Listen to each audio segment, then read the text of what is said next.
Would you say the fact that we had to issue a subpoena to get you to show up today as being transparent, yes or no? I have always been yes or no. You didn't want to answer the question. Committee. We had to issue a subpoena to get you to show up today. That is not transparent, by the way. You stated earlier, Secret Service is not political. Is that correct? Yes. Okay. Would you say leaking your opening statement to Punchbowl News, Politico's Playbook, and Washington Post several hours before you sent it to this committee as being political, yes or no?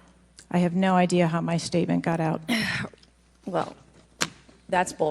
Have you provided all audio and video recordings in your possession to this committee, as we asked on July 15th, yes or no? I would have to get back to you. That is a no. You're full of today. You're just being completely dishonest. Mr. Chairman, Mr. Chairman, I want to. Come on. We have to maintain decorum in this committee, no matter how upset we get. I appreciate the opportunity to appear before you today.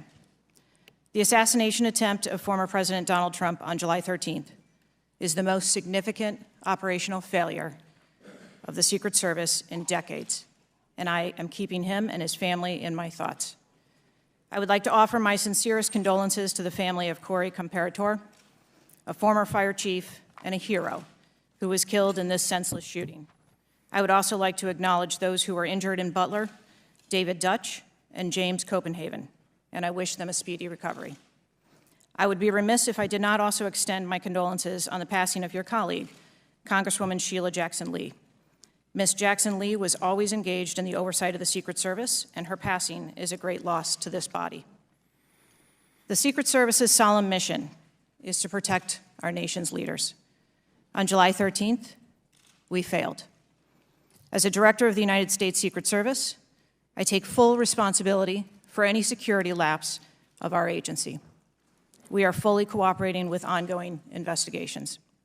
We must learn what happened, and I will move heaven and earth to ensure that an incident like July 13th does not happen again. Some are calling it a miracle that former President Trump escaped this AR-15 attack, unlike so many thousands of our fellow citizens who have been killed or seriously wounded in other AR-15 shootings. Whether this miracle is of divine providence or of an adventitious nature will be up to each of us to ponder, but our job in Congress is not simply to marvel at miracles or count on good luck, but to act as public policy legislators to do whatever we can to prevent future political violence, attempted assassinations, and mass shootings. The chairman and I are thus determined to get to the bottom of the stunning security failures that enabled this 20-year-old lone gunman who borrowed his father's AR-15 to perpetrate a mass shooting and assassination attempt at an event protected by the Secret Service as well as state and local police.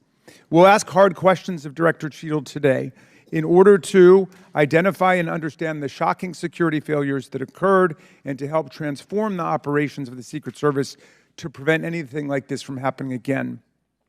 But we can't let ourselves off the hook either, dear colleagues. What happened in Butler, Pennsylvania was a double failure: the failure by the Secret Service to properly protect former President Trump and the failure of Congress to properly protect our people from criminal gun violence. We must therefore also ask hard questions about whether our laws are making it too easy for potential assassins to obtain firearms generally and the AR-15 specifically. Mr. Comparatori, former President Trump, and the other rally attendees wounded in Butler are now members of a club no one wants to belong to, the thousands of people who have fallen victim to mass shootings. Are ISIS terrorists and al-Qaeda terrorists and international groups and terrorists more capable than a 20-year-old in pulling off either a mass shooting or an assassination of Donald Trump? Sir, again, there was clearly a breakdown and a failure that day. Have you read the intelligence of the terrorists that are currently in the United States that Director Wray speaks, and those individuals that are here that are affiliated with terrorist groups and organizations that are in the process, as Director Wray said, of representing a significant threat of a terrorist attack occurring in the United States? I have read reports that apply specifically to the Secret Service's mission.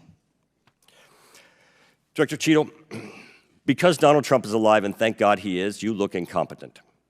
If Donald Trump had been killed, you would have looked culpable. There is no aspect of this that indicates that there has been any protection to Donald Trump. The threat was identified before he took the stage, and the shooter was only killed after Donald Trump himself was killed. Not only should you resign, if you refuse to do so, President Biden needs to fire you, because his life, Donald Trump's life, and all the other people which you protect are at risk because you have no concept of the aspect that the security footprint needs to be correlated to the threat. You knew that everyone knew. The people there knew that there was a danger. They knew there was a threat to President Trump, and it was allowed to happen. Was there a stand-down order, Ms. Cheatle? No. Was there a conspiracy to kill President Trump? Absolutely not. Then how did this happen? And why are you still sitting here not turning in your letter of resignation? People under your command did not consider him to be a threat, yet people in the crowd knew he had a gun and considered him to be a threat. That means that you are a complete failure as the director of the Secret Service, that people under your command don't perceive a man laying on a roof with direct line to the president with a gun. They don't perceive that to be a threat, yet the people in the crowd do. How is that possible? I'm not certain at this time how the information from the people in the crowd was relayed to any law enforcement personnel. I'm Kai Jackson. Thank you for watching. Here's another video to watch. Also, please take a moment to subscribe to our channel.